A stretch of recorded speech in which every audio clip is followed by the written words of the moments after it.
jungle. Like to welcome our second plenary speaker, Dr. Susan Elizabeth Timmis from Bristol University, UK, who will present a topic: post-pandemic education, digital transformation, changing geographies, and increasing inequalities. But before that, let me first introduce Dr. Su. Dr. Su, or Susan Elizabeth Timmis, is Associate Professor and Reader in Education at the Schools of Education, University of Bristol, UK. She has researched and published widely on student life experiences of higher education, particularly those from marginalized communities and in relation to inequalities, digital literacies, curriculum, and pedagogies. He recently completed a undergraduate students from rural backgrounds and their transition to higher education in South Africa, working with South African colleges at 3 universities. Her work is framed by sociocultural and social theories of learning in combination with the colonial and social justice perspective. She has taught undergraduate, master's, and doctoral students in both Bristol and Hong Kong, and supervises international doctoral researchers, including from Indonesia. Dr. Su is Bristol lead for the Worldwide Universities Network, Global Higher Education and Research Global Challenge, and was vice chair from 2019 to 2020, and also an assessor to the UNESCO ICT Prize in Education. And before the presentation from Dr. Su, we need to acknowledge that Dr. Su is not currently with us, actually, here due to huge time difference between Indonesia and UK. However, she has pre-recorded her presentation to share with us today. And later for the question, you can drop your question in the private chat box to me as moderator, and we will surely email your question to Dr. Su and also send her reply back to your email. So when you send question, please make sure to write your name and active email address along with the question. All right, let's get inspired by an interesting presentation from Dr. Su about post-pandemic education, digital transformation, changing geographies, and increasing inequalities. To the committee, would you share the presentation from Dr. Su, please? Thank you.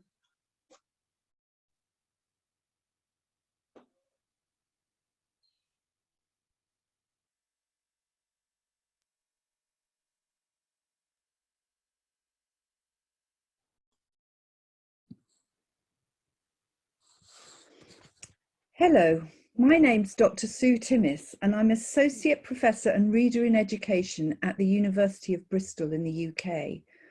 I'm sorry that I can't be with you in person at the conference today, but I'm delighted to be able to talk to you, and the title of my talk is Post-Pandemic Education, Digital Transformations, Changing Geographies, and Increasing Inequalities.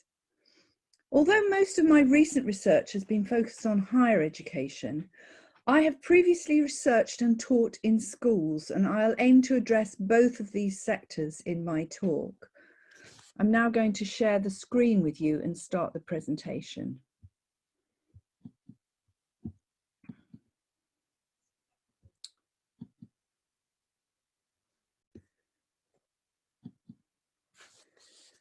So just to give you an overview, I'm aiming to discuss in this talk some of the ways in which the moves to online teaching and learning brought about by the pandemic are shaping our educational practices and even the landscape or geographies of education. Whilst we cannot know how things will develop in the next few years, there have been some remarkable changes which I'll reflect upon. I'm going to cover 4 key areas. Firstly, the positive and negative effects of moving education online. And then I want to turn to a key issue of concern, namely how online education is reinforcing existing inequalities. I will also consider the importance of social interaction for online pedagogies and the risks of isolation. And finally, I'll raise questions and ideas for future strategies for post-pandemic education. although it's worth noting that the notion of pandemic seems to be receding from us at the present time. However, before focusing on that, there are a few starting points I want to look at. I want to start with a little bit of history and context. The increasing digitalization of education is not new. By digitalization, I mean the influence and use of technology, not just in classrooms and in relation to pedagogies, but in all aspects of education, assessment, monitoring, admissions, and even quality assurance. Yet whilst technology has become ever present in our educational lives, Cuban's message of oversold and underused has remained a valuable critique of classroom use of technology until fairly recently. In a newly published study of the use of technology by school-age students before the pandemic in Australia, Selwyn argues that although more prevalent, thanks to high ratios of devices and internet connectivity in schools, the use of technology has remained largely functional, linear, and guided by teachers. In other words, the promises of technology as mechanisms for transforming education were still not being realized. Equally, in higher education, where Selwyn is actually a very prolific and significant author as well, the messy realities of technology as experienced by staff and students don't match the rhetoric that technology is the solution to everything that needs improving in universities. In some of my own work on the potential and challenges of technology to transform assessment, excuse me, I'll just have water, which included a review of the literature, we found that technology was mainly being used to replicate existing assessment practices rather than rethinking how we do assessments and what they are for. And finally, turning to fully online education, there have been many critiques of the quality of online education. I may have to pause for a moment.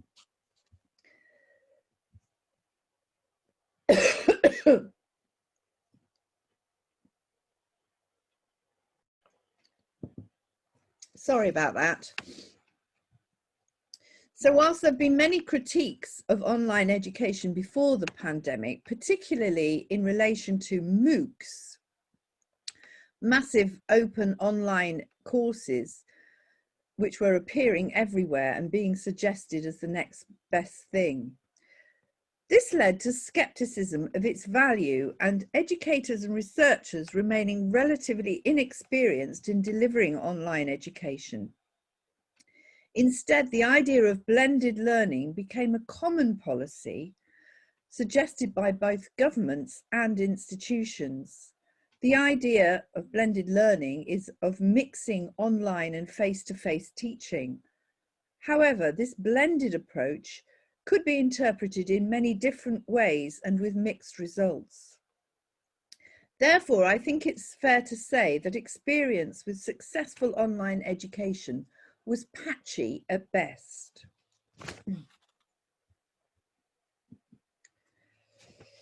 But then in early 2020, as we know, along came the pandemic and education changed in many essential and significant ways. There has been massive worldwide disruption to education as we knew it. Many governments and institutions decided to move to online education overnight. Staff and students, and indeed parents, had no time to prepare for this huge change. Whilst you will all know more about the situation in Indonesia than I do, the World Bank estimates for the impacts of school closures in the early months of the pandemic on 62.5 million school children found in consequences. Equally, those in higher education have had similar disruptions and on a similar scale. However, the digital and social inequalities that have been exposed, and in fact which have increased during the pandemic, are beginning to be acknowledged and examined, and we will turn to these in more detail shortly.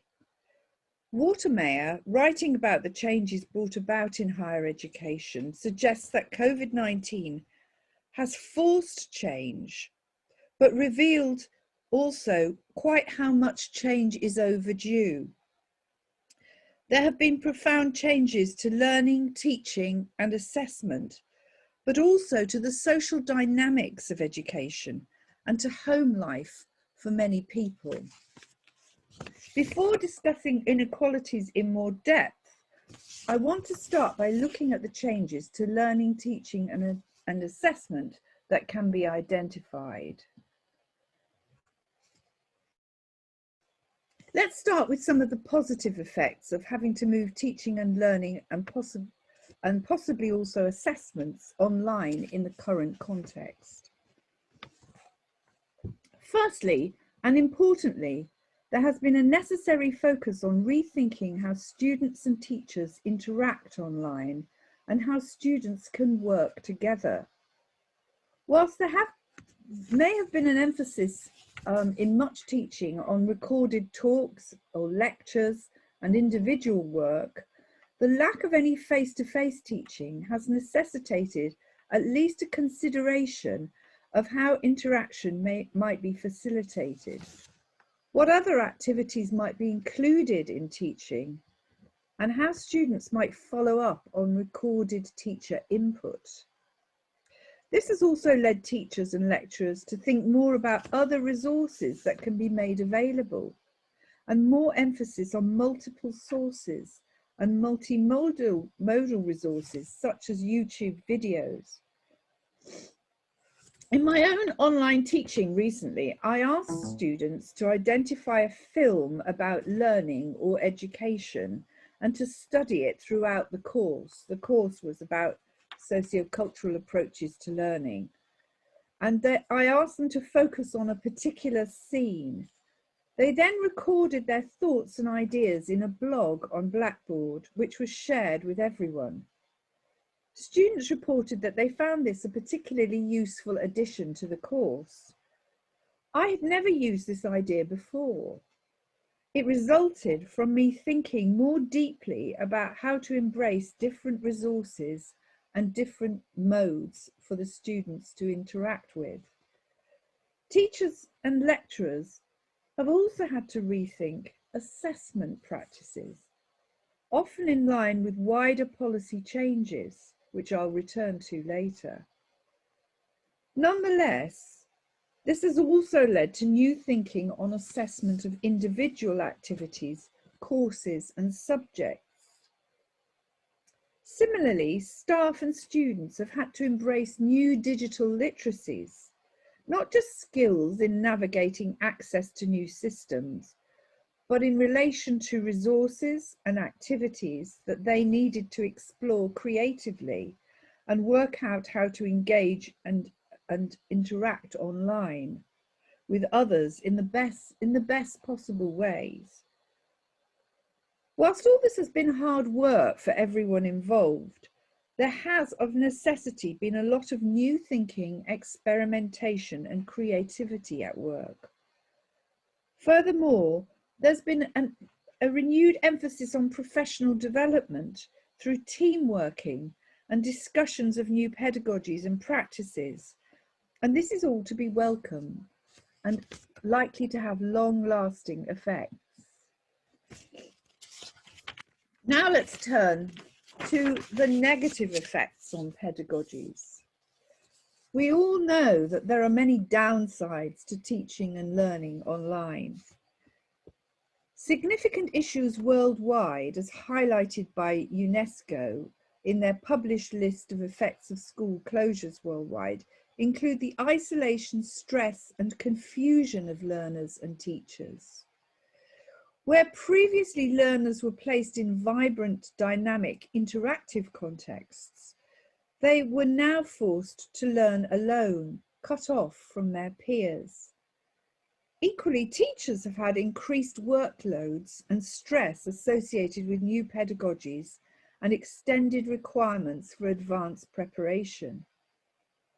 Furthermore, the downsides of new pedagogies in an educational space is the need to participate in unfamiliar ways. How can students determine what is expected participation? What is the norm? How can teachers manage the changing rules of engagement? For example, is it okay for students to switch off cameras?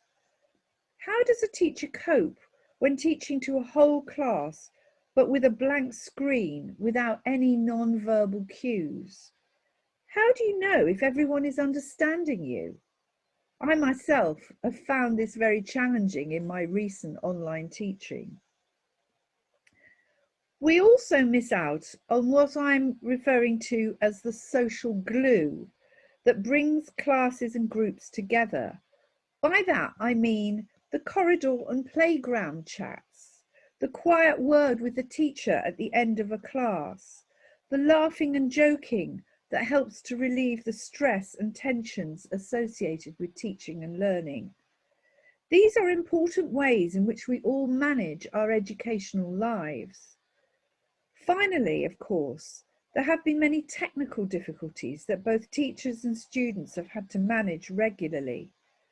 These may be associated with inequalities, which we will come to, but they're also part of the everyday technology use and increasing because of increased use of portals and learning management systems. Access and good connectivity can't be taken for granted and can involve a lot of troubleshooting or just missing out and not being part of the online experience. As well as these effects on pedagogies and learning and teaching and assessment practices, there have been much wider changes, which I'll now turn to. University and school closures and moves to wide-scale online teaching and learning have had much wider impacts. The moves towards online teaching and learning as normal suggests that the geographies of education are changing. In other words, where and when education takes place, the places of education and the time patterns of learning and teaching are now different, or can be in the future. I have not taught or been in my office. I've not taught in the university or been in my office since last March. So my educational place is now here at home. The same goes for many others around the world. Even where schools and universities have returned, this might change again at any time. So the concepts of school and university have themselves been disrupted. Furthermore, there have been disruptions to examinations and assessment policies worldwide, and local and national governments have had to respond to technology access with new policies. For years, researchers and educators have been trying to challenge the assessment regimes in place in particular country contexts without much success. And now with new policies being implemented, and often in ways that researchers have been calling for. For example, in the UK, school examinations have been cancelled for 2021 as well as for 2020 in favour of teacher assessments. Whilst this has caused considerable stress and difficulty in the current time, this suggests that there may be a long-lasting legacy on assessment that might be more positive. There has also been and will continue to be considerable educational uncertainty that we must all learn to live with and plan for. However, I want to now turn to an issue that needs to be highlighted, namely the increasing inequalities resulting from the pandemic. There is much talk about digital divides, and it's important to note that this idea is not just about technology. It's a multifaceted concept, meaning that it's about space as well as the social and cultural dimensions. Mohammed Bai, in 2020, writing in University World News, points this out by showing how digital divides are linked to socioeconomic inequalities and to rural-urban divides. He argues that there are divides, and I quote, between those countries that have better ICT infrastructure than others, between higher education institutions within the same country, with some being far better equipped and experienced than others, and between students within the same institution, the rich who live in urban areas and the poor in rural areas who can barely afford to access the internet when and if it is available. This would also be true of schools. Thus, you cannot separate digital inequalities from other kinds of inequality. They are interlinked.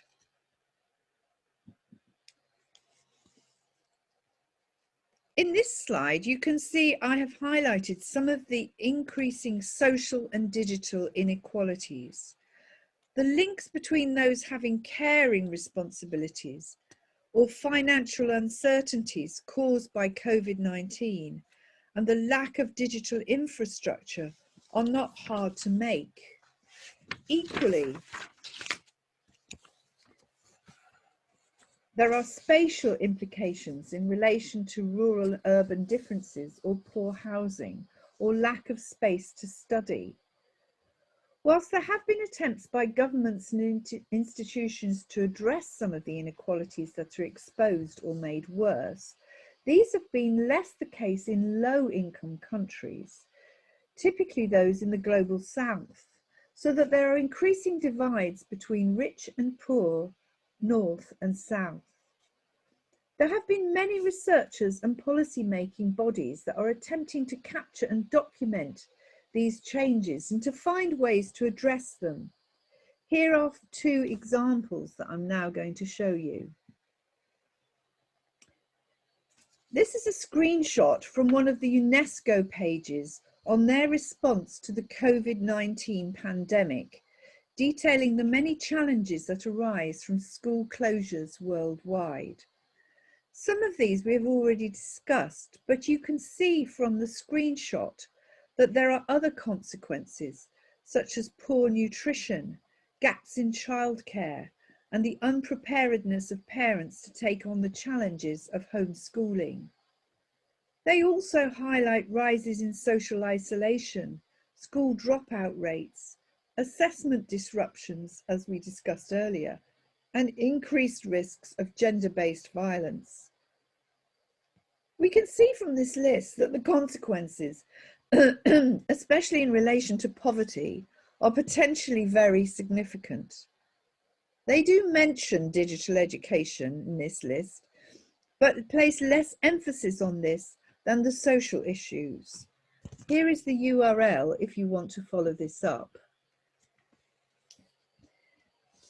In higher education, there have been numerous international surveys that have attempted to highlight key issues concerning inequalities.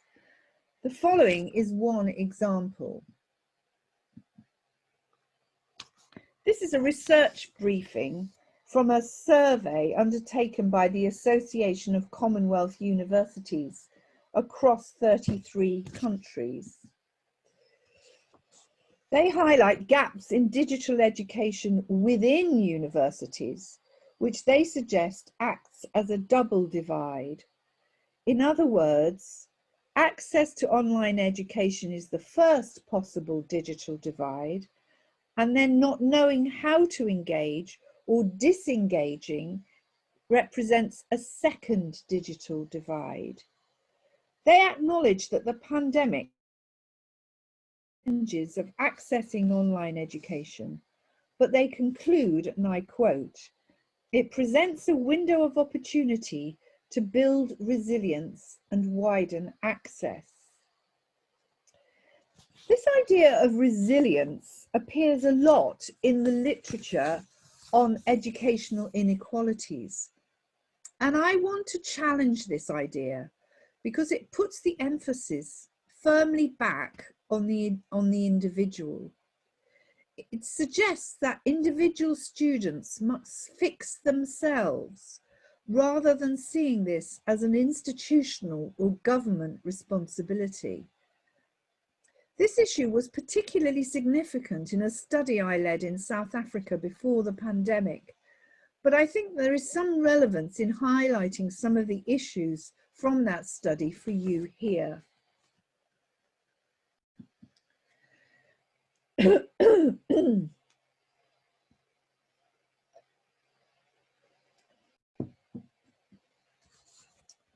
The study was called SARI, Southern African Rurality in Higher Education.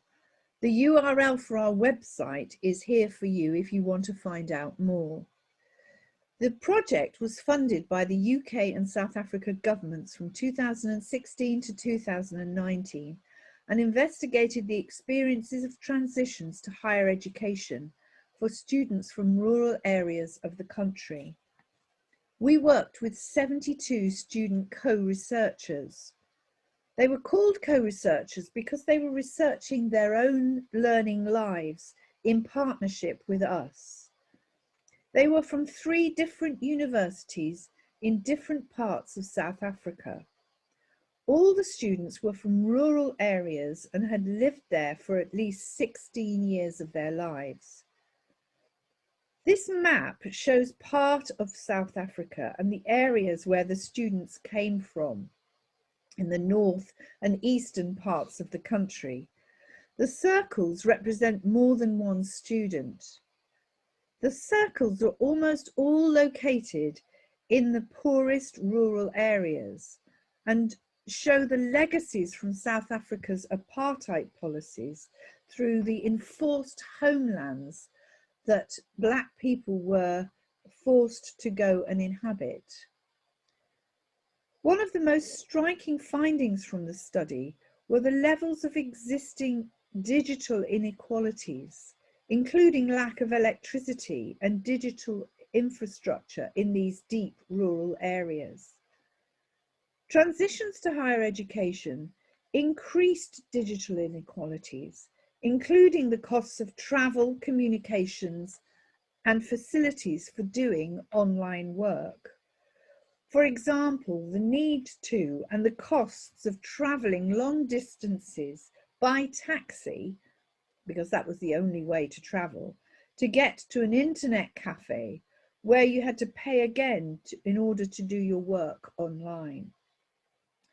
Coming from rural areas, many students had not used a laptop or fixed computer before. Students also felt that the responsibility was theirs alone to resolve the difficulties they had encountered, and they often referred to themselves as computer illiterate, seeing it as their own failing. Although most of the students did have mobile phones, these were often not seen as useful starting points for enabling students to build up their digital literacies, useful by universities, I mean. This is why I challenge the notion of resilience, which suggests that students just need to try harder. These students were experiencing significant inequalities even before the pandemic. From our experience on the SARI study, we can see that students from rural contexts, sorry, I should have moved on there. From our experience on the SARI study, we can see that students from rural contexts are likely to be amongst the most badly affected by lack of infrastructure, internet connectivity, and this isn't just the case in low-income countries, however. South Africa is in fact a high-income country, but it's just a very unequal one. Furthermore, there are many more financial risks for those in rural areas, which also limits opportunities for study. There are some actions to address these issues. There have been university deals in South Africa with telecommunications companies, for example, to enable zero-rated tariffs to access certain websites on mobile phones free of charge.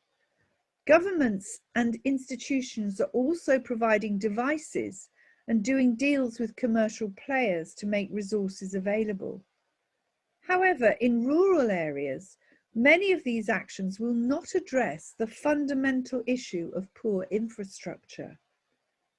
One of our university partners in South Africa recently highlighted that during the pandemic, delivering free iPads to students in rural areas was very challenging, as they did not always have an address for them or any postal delivery service.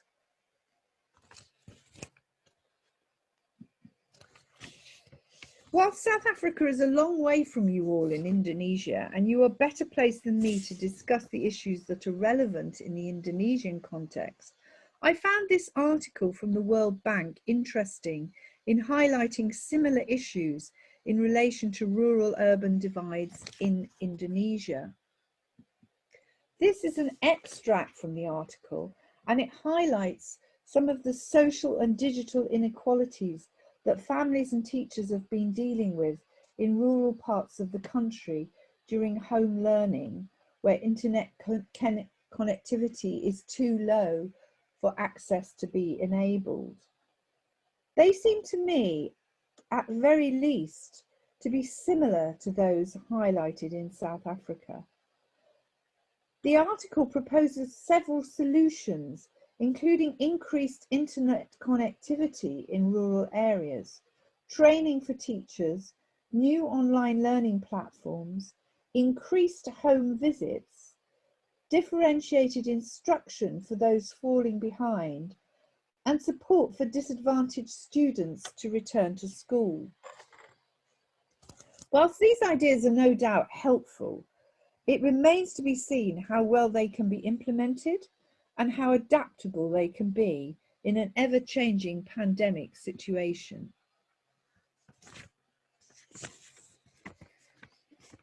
In the final section of this talk, as part of reflecting on the future, I want to highlight the importance of understanding online education as a fundamentally social experience, and how this should, I suggest, influence our thinking on where education should go next. Earlier, I highlighted some of the inequalities that might make participation in online education difficult or impossible. If you cannot take part with your classmates in online learning, what are the implications for social relationships?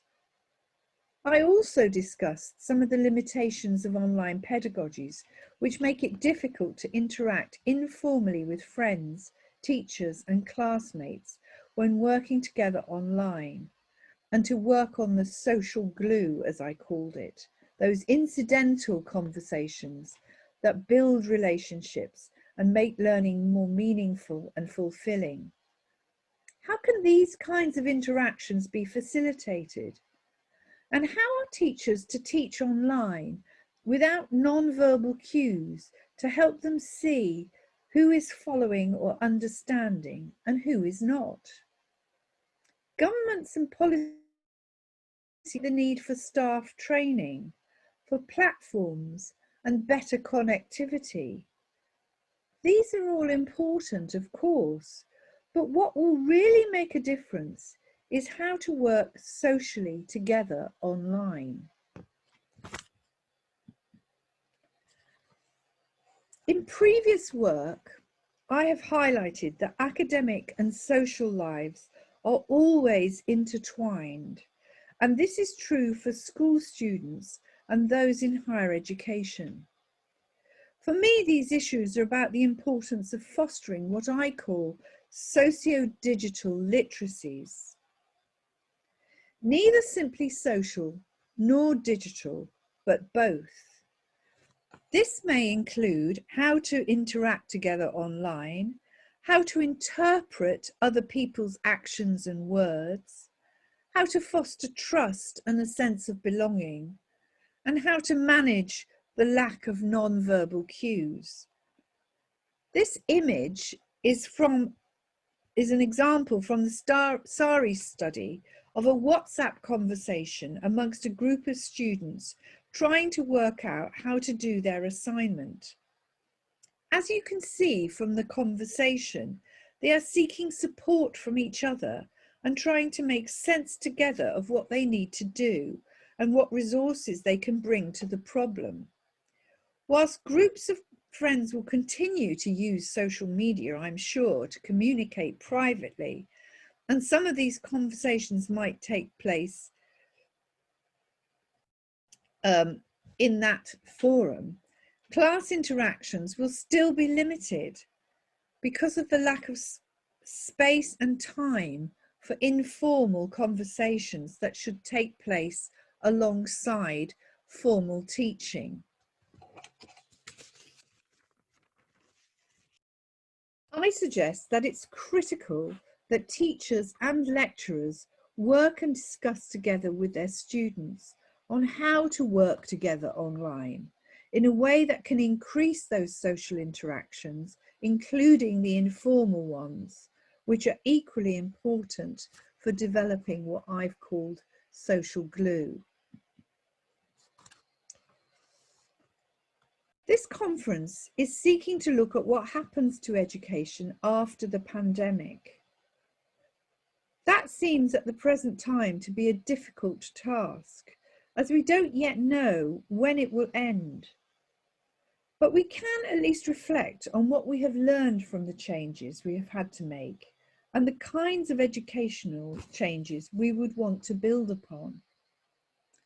I don't have all the answers, and I'm very wary of prescriptive recommendations, but what I would suggest are a few ways in which we might move forward.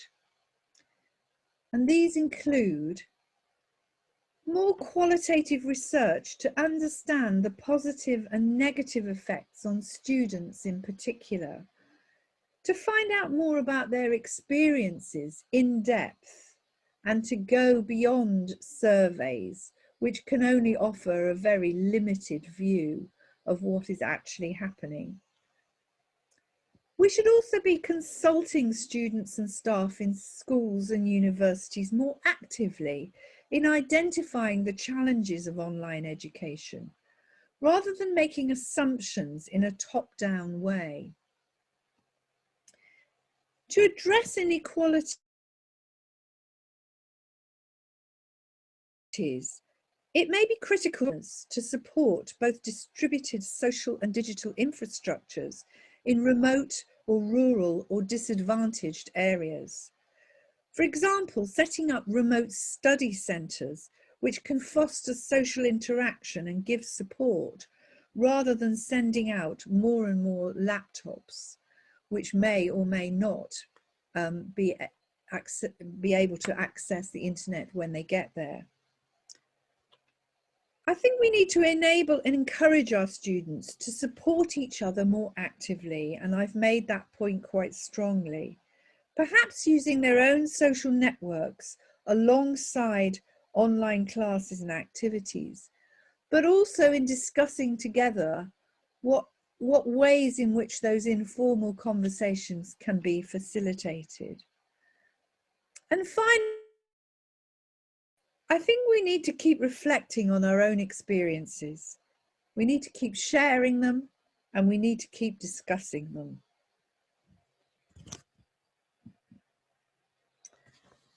Thank you very much for watching and listening to this talk. I would love to hear from you if you want to get in touch, and these are my contact details. So please note them down if you would like to. I'm going to stop sharing now. That's the end of my talk. I hope you enjoy the rest of the conference. Thank you very much for listening. And I hope sometime I might be able to visit Indonesia in person and perhaps meet some of you. Goodbye for now.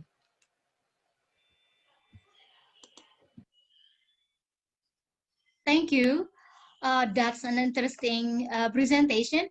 Even though Dr. Su is not here, I would like to thank Dr. Su for her interesting talk. We will now open a question and answer session. Again, you can type your question and send it privately to me as moderator. So don't forget to provide your full name and your active email. So I need to mention it again that we are going to email your question to Dr. Su, and then her reply will be emailed back to you soon.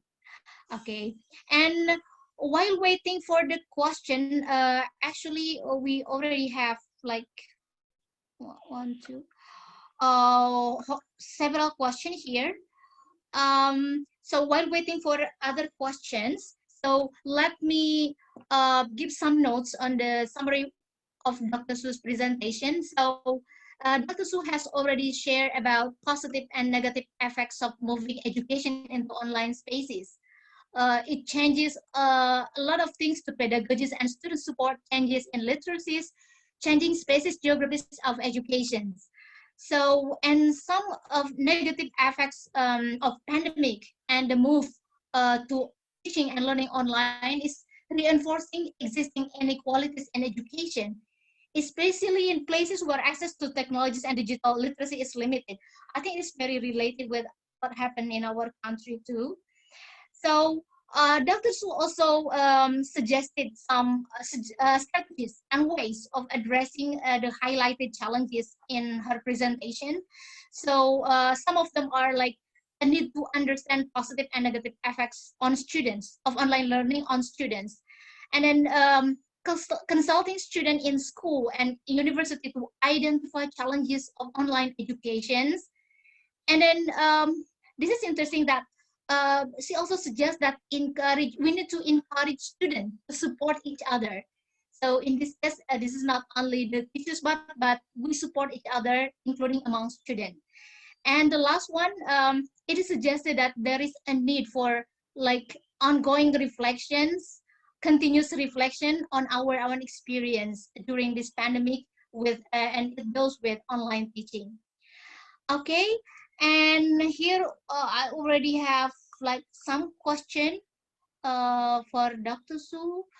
The question it talks about asking about the implementation of online learning during pandemic in Dr. Su's context. I mean in UK, and then asking about students learning their situations, whether they face the same things as those what happened in our country, Indonesia.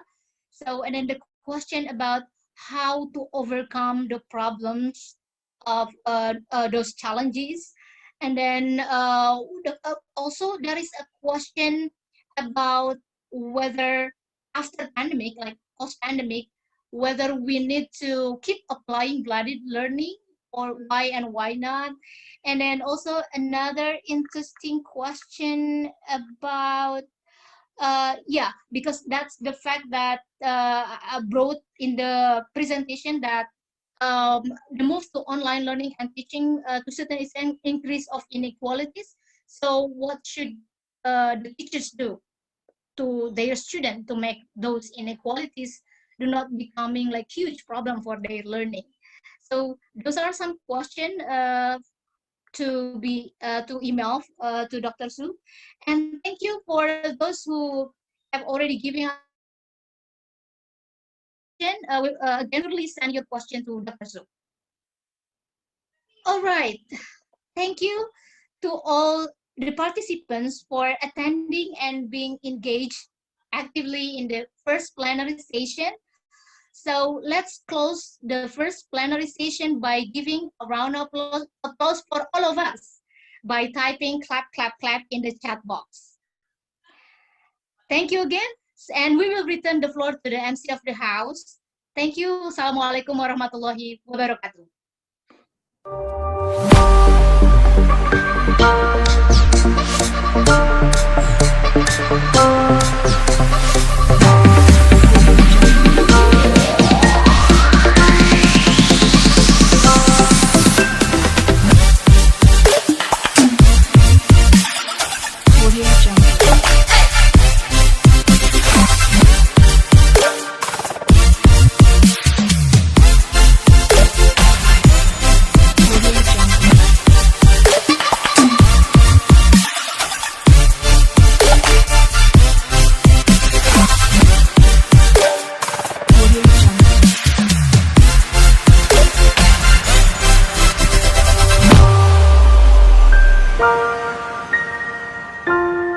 Audio Jungle.